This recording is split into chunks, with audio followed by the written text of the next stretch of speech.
All right. Welcome. As people are joining here, I'm just going to spend a little time talking about the Celtic Junction Arts Center and what we've got going on around here. My name is Christo Sween, the operations manager at the Celtic Junction Arts Center, and we are in the beginning of Irish Arts weeks, actually. It started out as a week, but it has blossomed into something that started on the 12th of April and runs all the way to the 30th of April. What you are here for now is one of 11 free webinars and presentations that we're doing throughout Irish Arts Weeks.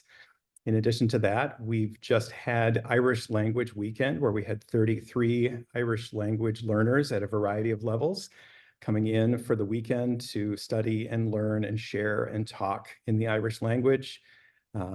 And we have concerts that are going on, sessions. There are free trial classes at the Center for Irish Music, which is the traditional Irish music school here at the Celtic Junction Arts Center. There are free trial classes for Irish dance at O'Shea Irish Dance, and all kinds of other stuff, concerts, classes, readings, lectures. Irish Arts Weeks is a major event here in the spring at the Celtic Junction Arts Center.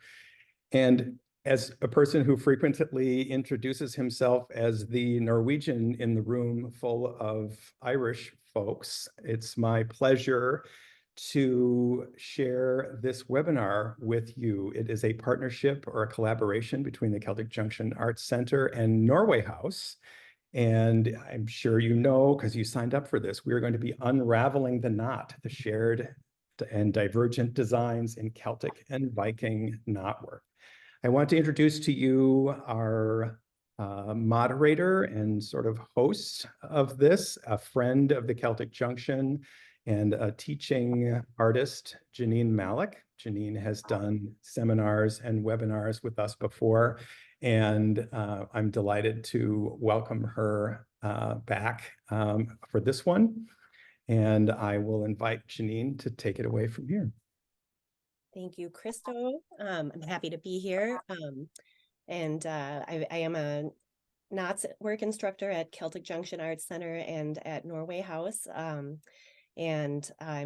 I've been teaching for 4 years, Celtic Knotwork, and just this last year got brought on board at Norway House. So very excited to be able to compare and contrast these two traditions together.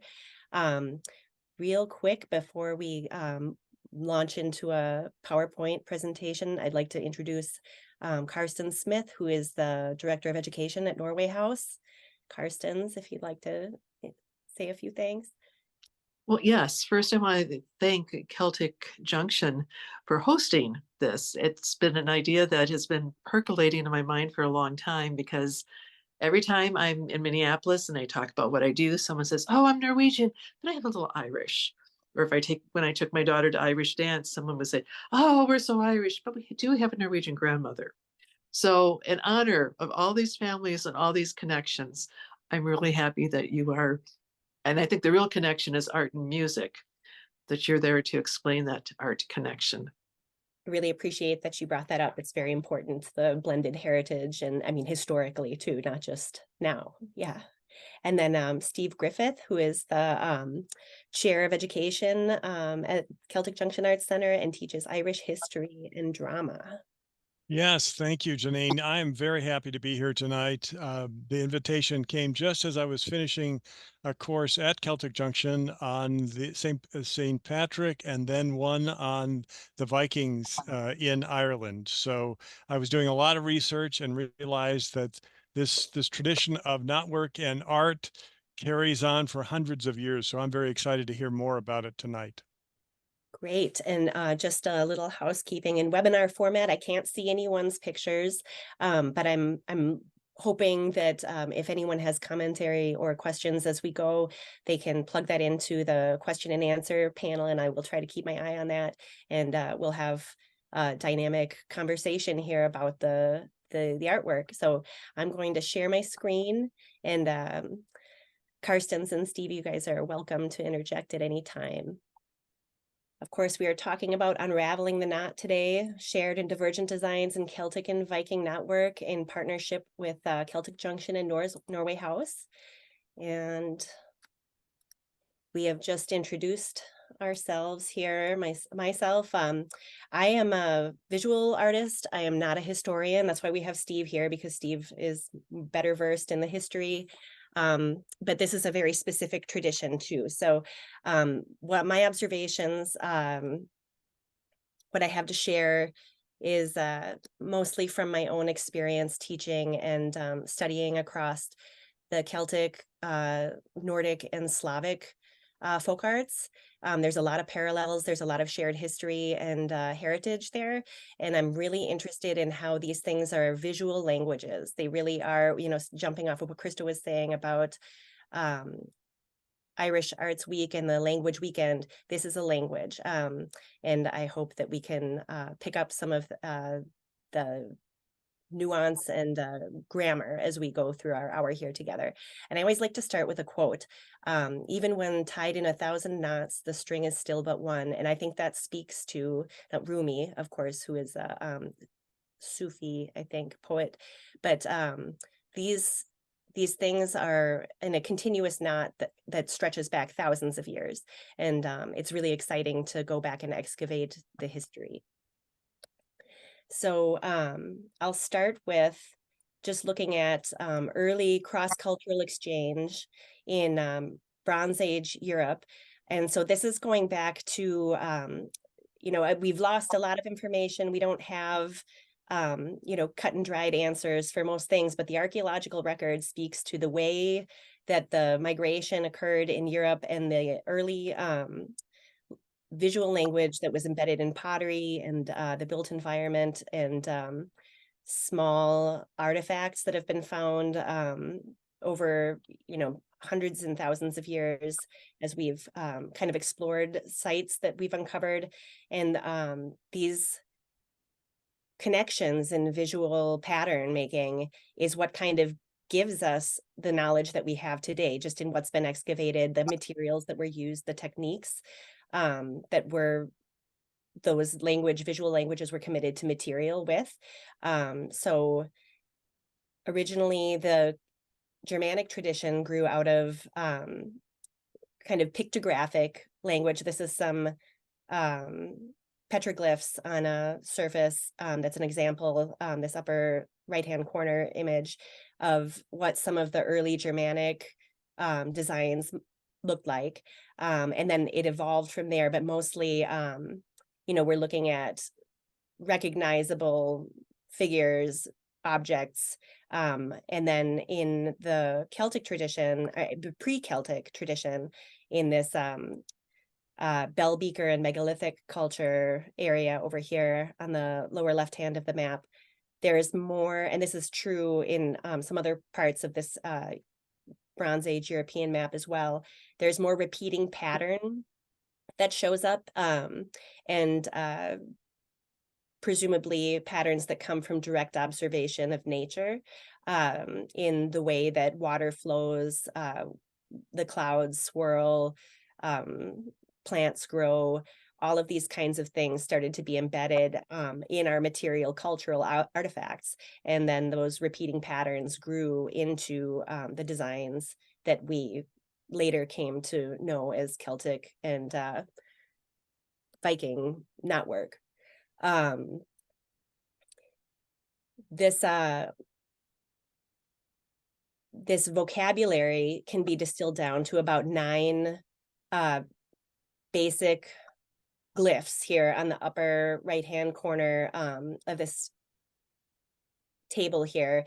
The point, cross, a circle, diamond shape, kind of a crescent, a zigzag pattern, this undulating wave, the spiral, and kind of a lozenge shape. And so those were sort of the prototypical elements that were combined and replicated in different formations that creates, you know, kind of this replication of pattern and sentence structure, almost, as they're all paired together and made it from like a word into a sentence. And then, you know, you can think about it as I like to think about it as a point line plane progression, like a seed. And then if you run it along a length, it becomes a ribbon.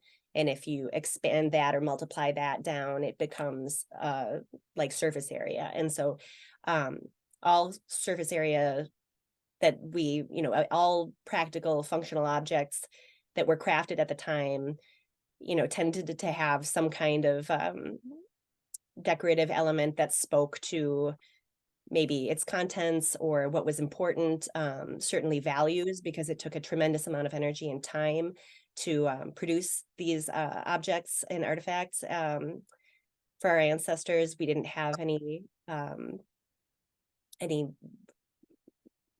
mass-produced anything, right? So just slowing it down and really backing up our the way we think about how we might have interacted with the landscape, with raw materials, seasonal cycles, harvesting, all of the planting and harvesting cycles that had to occur in tandem with planetary motion, the solar equinoxes and solstices, all of those things, kind of getting back to really rooting into the ground in the landscape. So this table on the left is from Aidan Meehan, is kind of one of the real authorities on Celtic knotwork, and he has many books. If you're interested in this subject, you should definitely check out Aidan Meehan books. And then on the right here, Martin Brennan, I'll talk more about him in the next slide, but just citing authors here that I borrowed from. But the chevron, double coil, ram's horn, all of these different designs too, these are just further examples that have been taken from that Neolithic and Bronze Age material culture and pottery, and how those different patterns become new words and signifiers. So these are more illustrations from Martin Brennan's Stones of Time book. Again, if you're interested in this subject matter, check it out and read it. It's a fantastic book. So I believe it was in the 70s. He was an Irish-American artist and went back to Newgrange and kind of identified, really looked and studied these patterns that are carved into the curbstones with a granular level of analysis. And there wasn't much thought given to the patterns before that by archaeologists. I think there was a pretty generalized consensus that it was a tomb, but it was so much more to Martin Brennan. And so what he kind of put together was that these coils and different configurations of spoking patterns and grids referred to solar and lunar cycles. So the Metonic cycle is a 19-year lunar cycle, I believe, that was identified and well known in the ancient world, but we hadn't put that together with the notation that is present at in the Boyne Valley complex and Newgrange until he kind of called it out and was like, hey, this is meaningful. And so this is kind of starting with this grid or this repetition with variation. Then the Celtic spirals and all of the knotwork and stuff is kind of growing out of this formalized pattern that's speaking to what was most important, which was that we were going to plant everything on time and we were going to harvest everything on time. And in order to do so, we had to make accurate observations and actions based on that calendar. So this is a big timekeeping device. And if you think about the technology we have today, glitching out and not working so often, this is a piece of technology that still works after thousands of years, which is pretty amazing. So on the right here, this is a image of the entrance to Newgrange and the curbstone on the outside, and the spiral patterns here that are carved into it, which would have taken an incredible amount of time, appear or are presumed by Martin Brennan then to refer to the solstice when the sun appears to stand still for 3 days and then reverse directions back in the opposite direction that it kind of, it has apparent motion throughout the season and the height of it and angle in relation to us in our landscape. So just connecting that back with events in nature.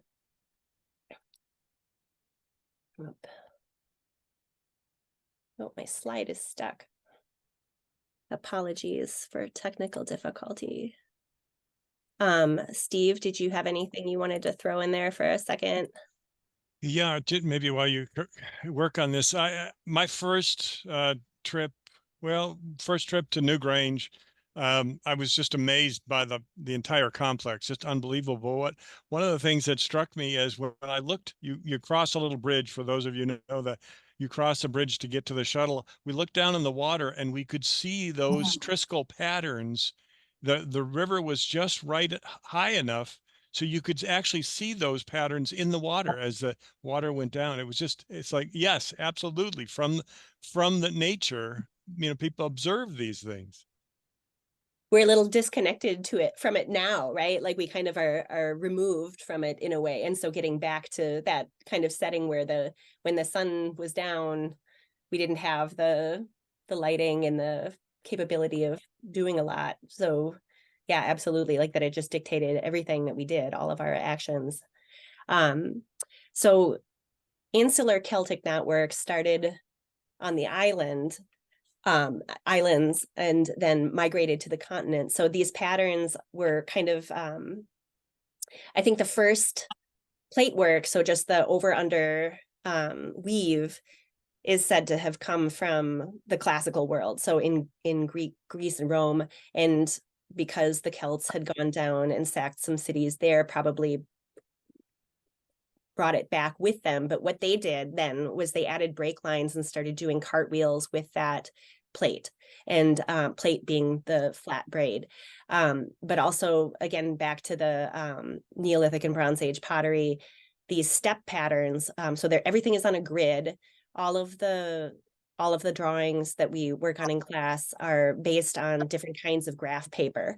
So either a square grid like this down in the lower right-hand corner where we've got our grid, and then the step pattern is taking and creating kind of a pattern out of that grid and then orienting the shapes differently to produce different patterns. And you can see that example in this page out of an illuminated manuscript. I'm not sure if this was from Duro or Kells, but where these step patterns are rotated and reoriented, and then when layered with the plate work, takes on kind of a kaleidoscopic feel where there's just depth and depth and depth, and it dazzles the eye, and you can just stare at it.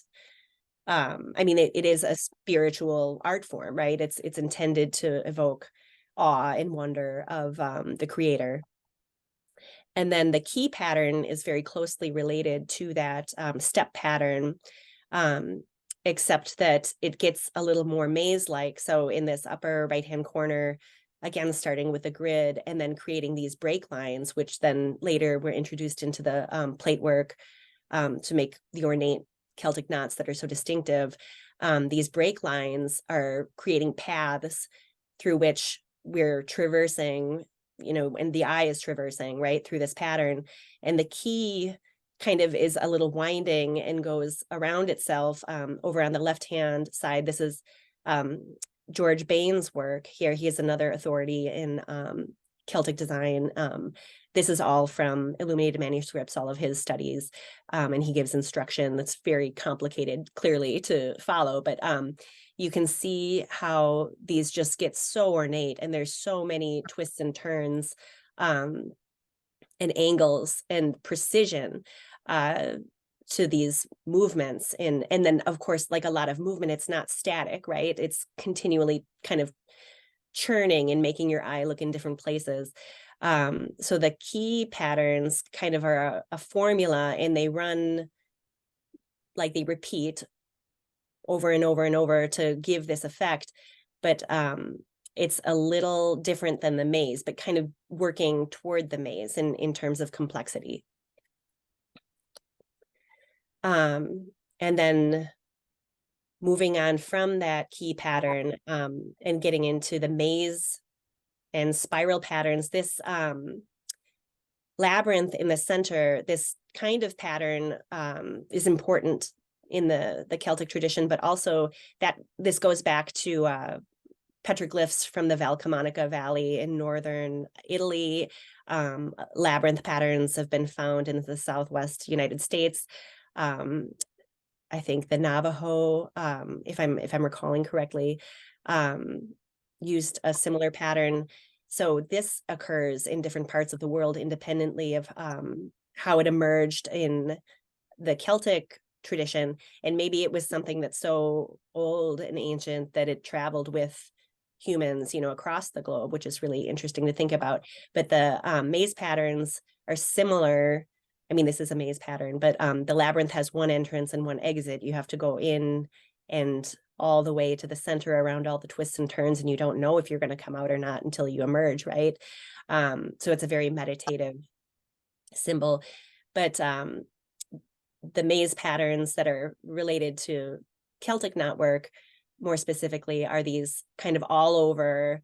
I mean, it's a kind of a progression or evolution of that key pattern, where we're able to traverse the entire surface or ribbon or length and width of material, and you don't cross over.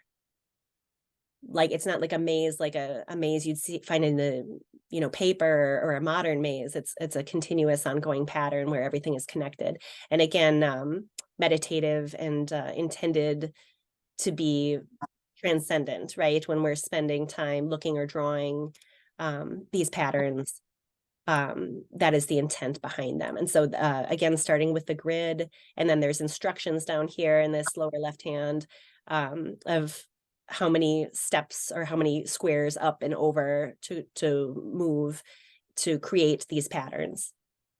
This is one of Aidan Meehan's on the left, and then on the right, again, Aidan Meehan on the top, and then George Bain on the bottom, but step-by-step instructions in these triskells and these roundel patterns. We would use a polar graph paper. So that's like a circular graph paper where the lines extend out from the center and spoke out. And this this pattern, or this kind of arrangement or grid that we're working in, has a lot in common with the flower of life that shows up in Hindu artwork and was carried over in the Indo-European migration. So we see that a lot in Slavic artwork, and also in Nordic, like carved distaffs and chip carving have a lot in common with these patterns.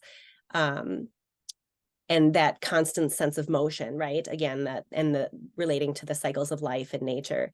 And then the geometry involved too, we could presume has originally had some kind of importance or significance. So whether it's thirds like we saw on, or three spirals like we saw on the curbstone at Newgrange, referring to the sun standing still at the solstice, or if we're thinking 4 seasons was a classical concept, a more northern concept of the seasons was like growing, harvesting, and dormancy. So, but if we're looking at these, and I think we can carry forward, our experience in the world and attribute meaning to these kinds of patterns in ways that's meaningful for us, we could kind of think about that as we're looking at them too. What does it signify? What does it mean to me in my experience and how I'm observing the world or interacting with the natural world?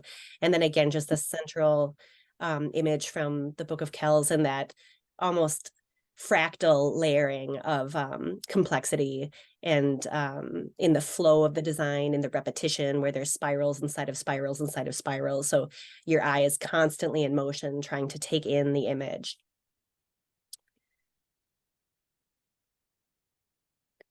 Okay.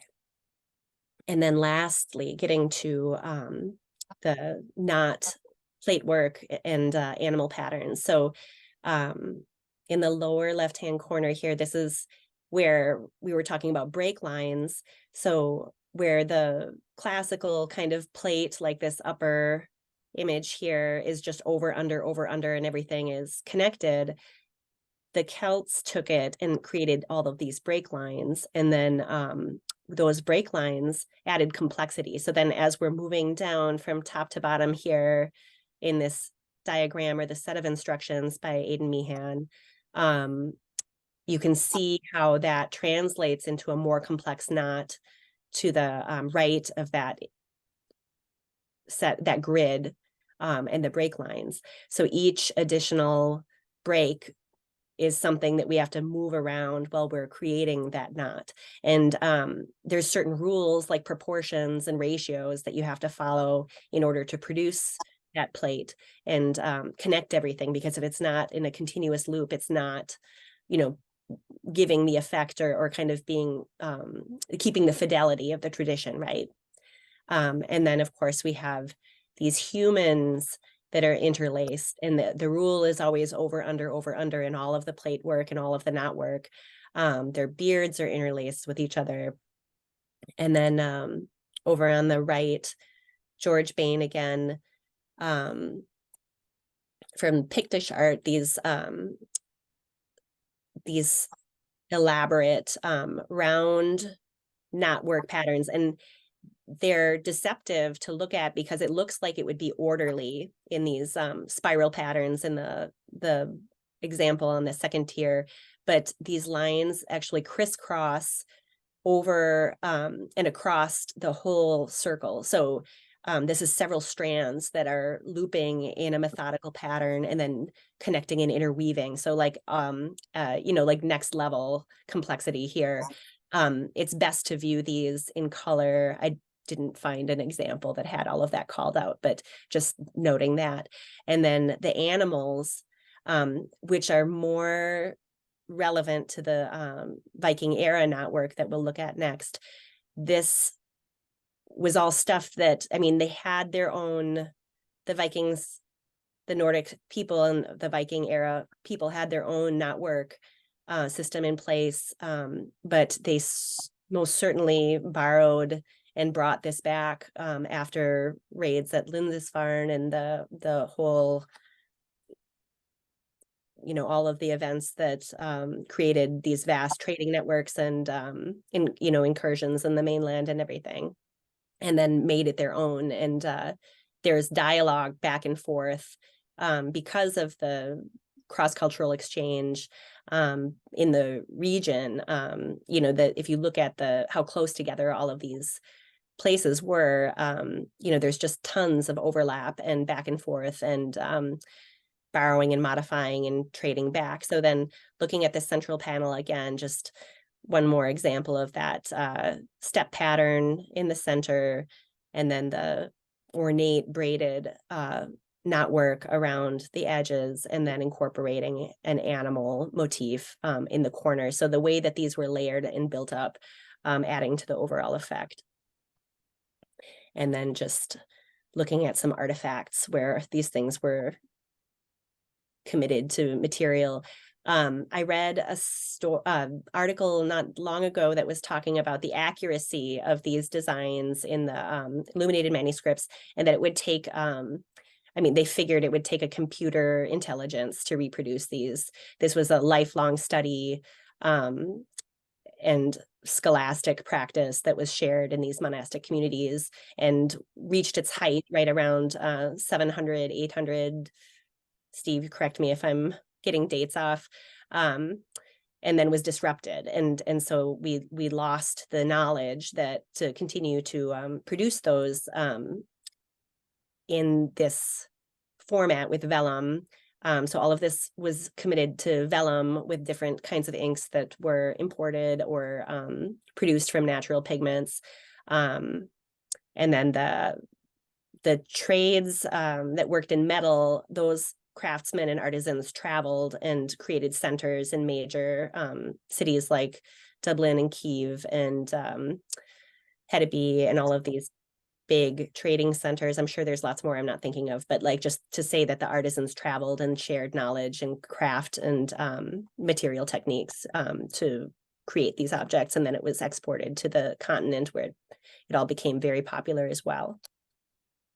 So then if we're backing up a little bit and looking at the proto-Viking era knotwork, so Germanic style, there's still this overlap and some symmetry. These drawings or renderings are done by Jonas Markussen. You should absolutely check him out again if you're interested in this subject matter. He has a book the Anatomy of Viking Art that you can buy from his website. So these are drawings that are essentially like tracings of historical objects. So this is from the Broa style. This is like the earliest Proto-Viking style of knotwork. And so you can look on the right-hand side. This is what these harness mounts look like as objects. And then he's taken and kind of created a more graphic representation of those. But again, super ornate.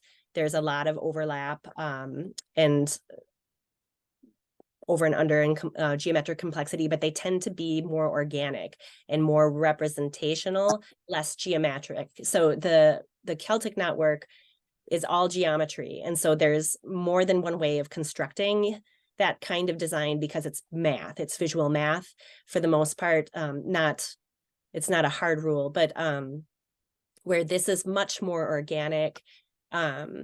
This is not something that we could produce from a grid the same way that those step, key, maze, and knot patterns can be produced. This is something that takes a little more finesse. Not finesse, they're both very difficult, but like kind of like an eye for the organic and positive and negative space, like the relationships between the animal and all of the shapes behind it that create that lattice, like this distinctive lattice work. So this diagram here on the left is a Jonas, Markussen's as well, but there's 7 different styles of Viking era knotwork, starting with the Broa style is like almost Germanic or like Proto-Viking, not quite fully into the style of knotwork that they produced in or like it's the beginning, right? If you look at the way it evolves, it almost reminds me of, the way a animal grows from infancy into adulthood or something. There's these layers of complexity that kind of build on the one before, and it becomes more and more elaborate and refined as we go. But it was pretty short-lived. So this style of working only existed from about 750 to 1050 Common Era, 1125, in there. So this is just a couple hundred years of advancement in style. And you can kind of see in later examples how some of the geometry of the Celtic knotwork lent itself to later iterations of these styles. So this is Mammon style, and this is the third to last. I kind of skip ahead because I like these last 3 styles more personally. So there's a lot to be said about the prior 4, but these are tracings from historical objects. This image up here on the upper left is that's the Mammon stone. So it's in Denmark, and King Harold Bluetooth had it carved to commemorate his exploits and the unification of all of Scandinavia, I think, and Christianization of the realm. But that was the first time that this great beast motif really showed up in earnest. And so there's this archetypal battle between a serpent and some 4-legged creature that occurs over and over and over in the Viking era knotwork. And it looks like it must be mythical in nature because this creature has attributes of a number of different animals. It's not clear what exactly this is, but when I'm looking at it, I mean, we could extrapolate this is, something good and something not good, tussling it out, or, maybe the sea and the land, because this was such a, seafaring population. This is the Mammon axe head. This was probably a ceremonial object. And there's a bird in here, if you look really closely, with really elaborate tail feathers, and that's kind of intertwining with itself. These spiral hip joints are really distinctive to the Viking era knotwork. Kind of when I look at it, I think about the center of power in the body being located in those areas. So where is the locus of motion? That's where we'll find these spiral hip joints. The tendrils coming off of the neck, and these kinds of pellets, they're called here, where the body is intersected by some little features that kind of call out sections of it. This bird in the upper right-hand corner, you know, intertwining with itself, pretzel knots, curly loops. There's names for all of these different fronds and acanthus, palmet. So again, getting back to that language, kind of visual language and the repetition that's occurring here that gives it this pleasing motion. And then themes, right? There's this great beast battle thing that happens. There's kind of this, it almost looks like a peacock or some kind of phoenix bird that occurs over and over again. And this is carried throughout the different styles of Viking knotwork. In the lower right-hand corner, this tree of life is a theme that occurs again and again. And then these, in the mammon style, these masks that are symmetrical and have big ornate beards and look very intimidating and stately. In the Ringeric style, and all of these are named after burial finds, I believe, or most of them, not all of them. So they'd find a cache of artifacts and then name them after the place that they were excavated from. And then if there were subsequent examples that were found, then they would get grouped with that preceding find a lot of the time. And if you look at the objects themselves and not drawings of them, it's really hard to distinguish. I'm trusting the experts in the way that I've classed these, like as groupings, because it's hard for me to identify exactly. There's so many overlapping characteristics, but Ringeric is really, and this is part of why I like these last three styles, distinct, because it's so ornate. There's so much going on in all of these designs. In this upper left hand, actually the two top examples, these are from weather vanes that were likely produced as ornaments on Viking ships and then survived because they were repurposed on the tops of churches. So they had a function and they lived there, and a lot of other objects didn't make it because they were recycled or, you know, into new things over hundreds of years, or, you know, were just lost to time. But this like appears to be maybe a boar, and then there's another. I've called out each creature individually with color to be able to see how the interlacing is happening. Again, pellets, spiral hip joints, maybe, or we're looking at it from different perspectives at once. So we're not just looking at these animals from the top or the side. It seems like we're looking at them and we're seeing a lot of dynamism happening, a lot of movement. And then again, that great beast theme and the over on the upper right hand again. And so also going back to the Celtic knotwork, there's what's called the primary, secondary, and tertiary grid, and these layers of imaginary lines that make up where the knot lives in space. We can also apply that same kind of way of dissecting these images. So the animal becomes the primary, the beast that it's struggling with is the secondary, and then all the rest of these fronds are the tertiary or third layer of complexity, and they're still following that over-under motion or interlacing rule.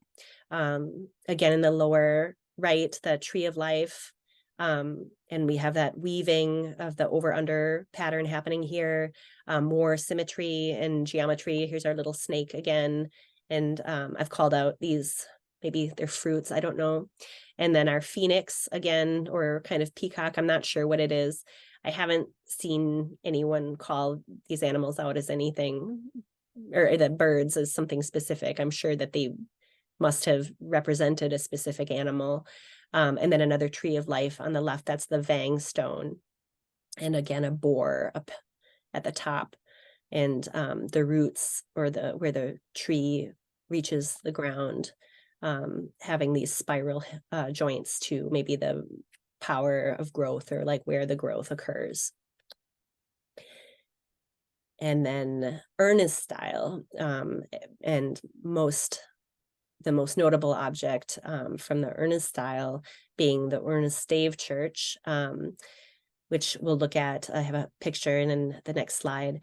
So that the lower right-hand image here is of one of the gates, or one of the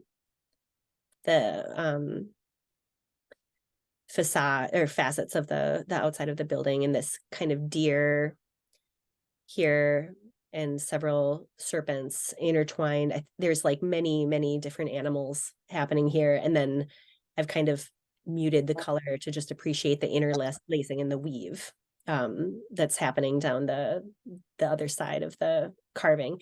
And there's a lot in that stave church that I mean, it's a 1,000-year-old wooden church, which is incredible. And the craftsmanship that went into it, you know, had to do, it came out of the same body of knowledge that shipbuilding grew out of, so that they crafted things that lasted 1,000 years is just amazing. But the carvings are all in good shape still.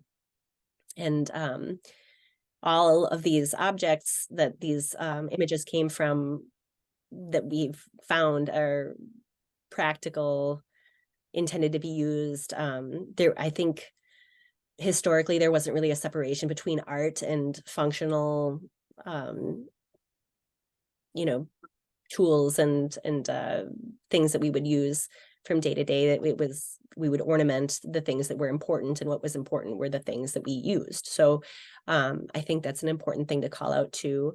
Rune stones here, these couple of snake-like motifs interlacing with the runes kind of going around the outside. These are all rune stones that call out so-and-so was here, or you know, some event occurred in this place and it's notable. So these are tracings of real rune stones that are in different parts of the landscape that were touched by the Scandinavian Viking era population. They're beautiful. And I think you could, this seems more approachable to me. Like you could write, or, you know, you could kind of craft something like this, just doodling, and given that it's not as complicated and interlacing, and you could write whatever you liked around the perimeter. In the upper left hand here, here's more symmetry and reflecting over an axis. So that's part of the complexity of the Celtic knotwork and the Viking knotwork, is when we get into reflecting across an axis horizontally and vertically, that multiplies the effect of whatever the drawing is. So it's very pleasing. Of course, symmetry in nature is, and just looking at symmetrical things is very pleasing to the eye. Let's see. And then just comparing and contrasting, again, here on the left, the geometry and the symmetry of the Celtic knotwork, not a hard and fast rule. It's, you know, there's variation in both styles, but just generally speaking, there's more symmetry and in the Celtic knotwork, and then in the Viking era knotwork, the organic interlacing with the emphasis on the negative space and different shapes in the negative space, but still a really intentional rhythm with the flow of the design, how all of the different pieces interact. This is harder to teach, I think, Viking knotwork, because we have a framework when we're working in Celtic knotwork that we can build up off of. And in Viking era knotwork, I like to start with the center line of the main animal, and then build up out and up from there, adding layers. But it's kind of something that's eyeballed and not as precise. So you may make your own observations about what stands out to you and what makes them distinct or similar to your eye. And I think that's just as valid as anything that I might say about them. But those are some of the most notable things that that I contrast when I look at them, but also the similarities that they're both interlacing, they're weaving over and under. They're incredibly elegant. There's clearly a relationship between the forms and the peoples, and I think that the overlap in culture and the distinct differences, but also the it's like a multiplication of something beautiful, I guess. Like there's just so many different variations that came out of this synthesis and trade in visual tradition. And so then looking at a couple examples of the Viking era artifacts over here on the left, and there was weaving and plate knotwork as well in the Viking era knotwork, but the zoomorphic designs are, I think, what's most interesting and notable about that era of Nordic artwork. But these braids around the perimeter of rune stones and different objects were very important too. So not to say that they weren't there, but they tended to be less varied and used as kind of a frame around an image, not kind of replicated and multiplied to cover whole surfaces the same way that the Celtic knotwork plates were used in illuminated manuscripts and on other objects. So down here in the center is that Stave church, and here's that carving of the panel that I traced in the last slide. And so you can see like the depth of that relief. In the center here, this is a restored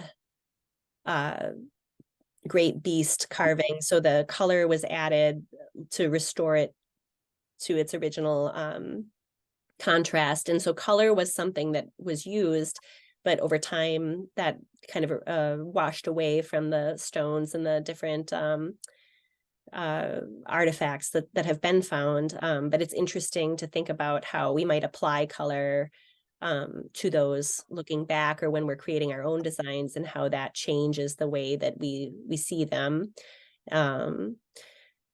The Osberg burial ship here on the upper right hand corner, that's one of the early styles, but this object, I think it was a piece of furniture, but this all over pattern is really consistent with Viking era knotwork, where the entire object would be carved like similar to the panel on the Urnes church. So just an incredible amount of craftsmanship that went into that. And then here's an actual picture of that mammon axe head. And this is the same side that was traced in the last couple of slides there, but you can see all of these in the mammon style, these little kind of beads of metal that were soldered on or adhered to the surface and then sanded down to give this texture. Like all of this texture was really important to that style. And then this is the map of Europe about the end of the Viking era, and kind of where things were at. It's a little more recognizable in terms of, things have changed a lot, but you start to kind of see where these big national boundaries emerged, and all of these tribal peoples ran into each other and ran out of space and kind of started defining those areas more. But just to say that all of this continues, right? In the upper left-hand corner here, this isn't a great example, but when we think about Celtic knotwork, and even though Celtic dance was a 17th century, I want to say, like art form that kind of emerged out of this movement to define ourselves as nation states instead of kind of tribal affiliations or that the knotwork. I feel like when you watch Celtic dancers or Irish dancers go in and out and underneath and over each other, that really, to me, makes me think about those circular Celtic knotwork pieces, and that even in the body and how we, you know, maybe it's an unconscious thing, but that those kinds of patterns persist. Cable knitting and sweaters, I think, relate to me very strongly when I think about where Celtic knotwork has gone today and how important those sweaters are, and wool as a material on the island. That's really important. When I look at rose mauling, also emerged in, I think, the 17th, 16th century.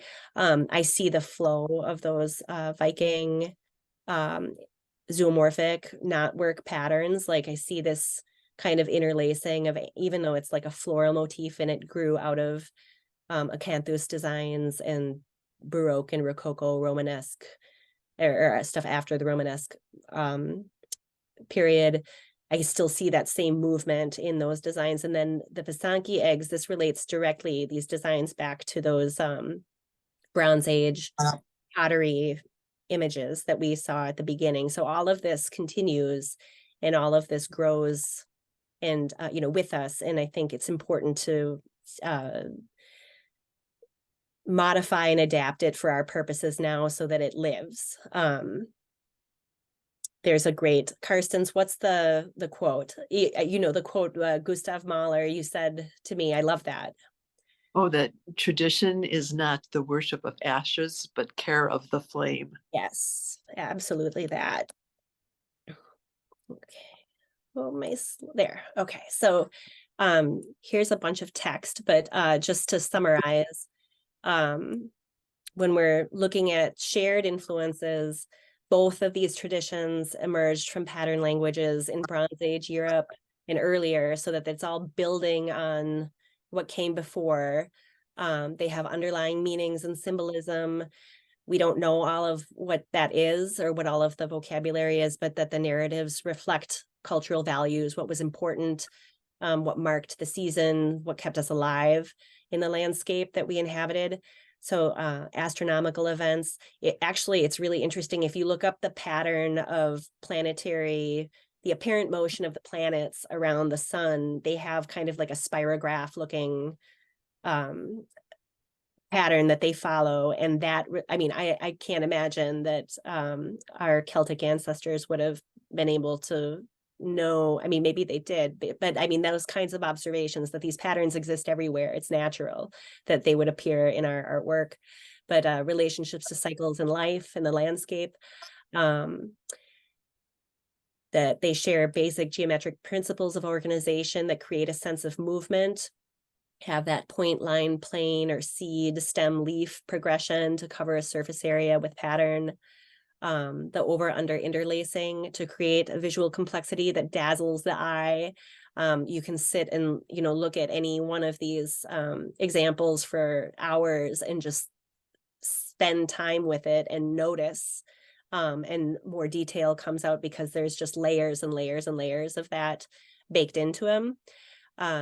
Designs were later adopted and used by the church with new interpretations. So the Triskel is used to signify the Holy Trinity and other applications in that storytelling, you know, and it's telling the story of the Christian tradition. Both styles were replaced by Romanesque, the Romanesque style, as Christianization spread. So at the end of the Viking era, then Christianity spread into the Scandinavian countries, and all of the artwork was then reflective of the church as well. So that's why they were both, that was like the end of that canon and the beginning of something new. Influence subsequent cultural expressions such as the Romantic movement and revival Reconstructionist takes later. So the Celtic revival was really important in the 16th century, 17th century. I'm sorry, Steve, I should know better, but I'm a visual person, so that's what I retain. And then I think more recently, there's been a lot of Reconstructionist work going on to kind of try to piece together, what all of this meant, fill in the gaps and the details. And we have, we're just always gaining so much new information and finding parallels with other related cultures to help extrapolate or infer meaning. That there's just been a lot of really exciting things going on that way. And then the unique qualities of each respective tradition. Celtic knotwork tends to be more symmetrical and geometric. Compound designs create an almost fractal layers of complexity in the illuminated manuscripts. They relate to more of that astronomical kind of information. Again, that apparent motion of planets. I don't know if they were looking at that or not, but that's a thing. The cycles of solstice and equinoxes, again, those observations of nature. Let's see. I'm reminded of the complexity and movement of string figures, and I wonder if there's a Celtic tradition of string games and figures like Cat's Cradle. Thank you, Katie. I don't know if there is, but I would imagine that would be something that would make sense because that's a really accessible toy, right? Or diversion for kids. There's a really interesting method of record keeping. I think it's called quipu in Latin America somewhere that goes way, way back. And they would encode information into a series of strands of rope. And I think about that too, where like there's information encoded. It's a code that we're not able to read, but quipu was from the Inca. Thank you, Robert. Yes, right. So just so many layers and connections to other cultures, right? I can look at Chinese knotwork as well, and a lot of the geometry that shows up in Japanese ornamentation and Islamic art that echoes this way too. There's just so much to dig into. So these designs were, getting back to this list just really quick, and then I want to get to Q&A, but what developed on the islands and then exported to the continent and spread out from there, reached the height of complexity in illuminated manuscripts that were crafted on vellum, which is a really difficult medium to work on because it's furry, I guess. It has a texture. And so those quills had to be like really, really controlled to get the line quality that they've that was committed to those works. And it was a very scholarly discipline handed down from craftsperson to craftsperson for a very long time.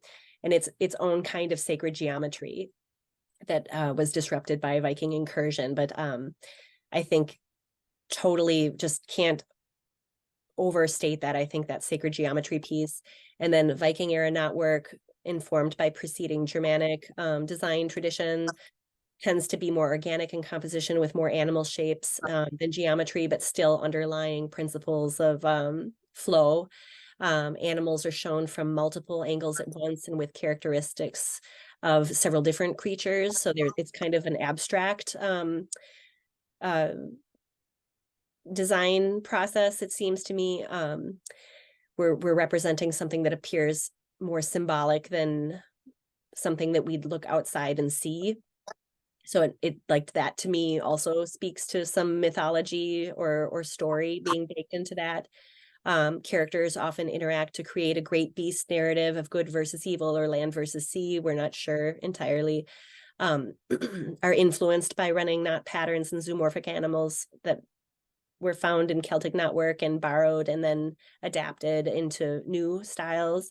And most of the examples that we have were carved in wood, stone, or made of metal and intended to be functional objects. In comparison, not that the Celts didn't create functional objects, but that the height of the examples we have of the Celtic knotwork are in that illuminated manuscript tradition. Oh, it's sticking me on my slide again. Okay, so Q&A. If anybody has questions or anything that they wanted to add or disagree about or anything. Like I'm open to everyone's takes because I think everyone's got valid things to say. Connor, with the understanding that fiber breaks down much quicker than stone or wood, what evidence of any do we have of Celtic Norse decorative knot patterns in cord itself? If there is evidence of it, what do we know about it?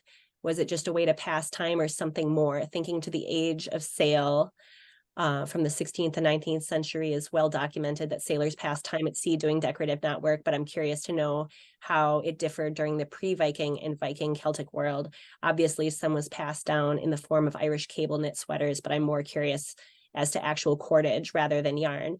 I don't know the answer to that, but I think there are a couple of pieces of, there are some textiles like the Bayou tapestry that survived. That's like a long running, it's like a narrative of a battle. But I think it makes absolute sense. I think there's lore around that, that speaks to sailors knotting cordage as a charm to survive the journey and to, because there's a lot of superstition around sailing, to hold in certain kinds of weather that might be desirable and to release them as needed so that they weren't stuck out in the open ocean without wind. And the sail, I mean, just the craft of sail making and the women behind that, I mean, I think, what was it? It was like thousands of sheep were needed at like shorn and weave one Viking sail. Like they would not have gone anywhere without women who are weaving. And I think that's why the distaff is such a symbol of power in if you look at the sagas in Nordic lore. The labyrinth pattern of Nazca turn animals into labyrinths. Was this done in Celtic or Viking traditions? I haven't seen that, but that's another really interesting, Robert, thank you, connection. And I think it speaks to these sort of like, it's like a mystery tradition. And these are like mystery traditions, visual kind of tools that all of these different, I mean, we're all talking about the same kinds of things and interacting with our landscapes, which are all very specific according to where we were and what the geography held and what kinds of adaptations the animals and plants there used to live in that setting and how we took advantage of all of those resources to survive. So I think they're related, but I have not seen that, though I have seen more current takes where someone might take a shape and then create a maze or labyrinth within it. But I haven't seen anything historical like that. And then Deborah, to Katie Colbert in California from Gobniat in Minnesota. I know that my mom grew up in Norway in the 1930s playing at Cat's Cradle, and she taught me the moves. And these were very similar to those I learned from friends in elementary school. So I can say this is a Norwegian tradition. So there you go. Steve, do you want to correct any of my loosey-goosey history? That's not my strength. Yeah, no, not really. I mean, one of the things that thanks for what a wonderful job, certainly, is the span of time. I think is important. When you're talking about Newgrange, about 3200 BCE, the Celtic time period start, about 600 BCE to maybe the first half of the first century CE. So, it would be a mistake to think of this as an evolution. What you've given us are a look at Celtic knotwork and a look at Scandinavian Viking knotwork, and not to say there weren't edges where they met and shaped each other, but it's not an evolution, right? No, and that's a really good point, and I'm glad you called that out. I was trying to organize the information in a way like in time, but you're absolutely right that it's not an evolution at all. They're two separate parallel traditions. Yeah. Didn't mean to interrupt. Go on. No. I was just, yeah, in terms of the it helps me to understand the Celtic tradition. I'm mostly focused on that and how tight that knotwork is typically, and geometric. And then when you see it compared to the Viking Scandinavian, that's so much more fluid, so much more free. The lines change thickness, whereas the Celtic artworks tends to be, very geometric. The lines remain the same mostly.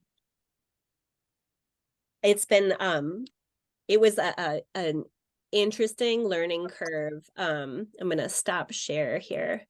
But going from teaching Celtic knotwork to the Viking zoomorphic knotwork, and I did not have any idea how that was going to translate, and it was definitely kind of a trial and error process the first time we ran through that class, for those reasons. It's a completely different animal in, figuratively and in process wise. Regina says the theme of the great beast or great bird versus the snake is a universal theme of the endless battle of the forces of the upper world versus the lower. Thank you. Also, symbolically, the snake as a symbol of the lower world, or the earth as something to be suppressed or defeated, is also a reference to the endless battle of the masculine principle to suppress the feminine principle. That also makes me think about, thank you, that's beautiful and really important, and I'm glad that you said that. It makes me think about the snake as symbol of regeneration too. There's so many layers, right, that we can dig into and extrapolate from and cross-reference, and I think it's such a important thing for us to be doing right now, especially. Katie Colbert, again, thank you for this inspiring history. I hadn't meant to interrupt you with my string figure questions earlier, Jeanine. Oh gosh, no, this is great. This is like the good stuff, right? And thanks, Gobnat. I'm sure I'm mispronouncing that and I apologize. Carstens, you looked like you had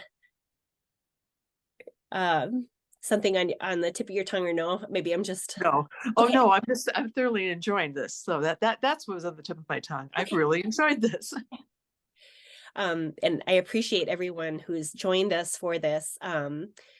Just again, I think it's really important work for us to be doing as people of European descent here, and given the history of kind of cultural, what's the word, like kind of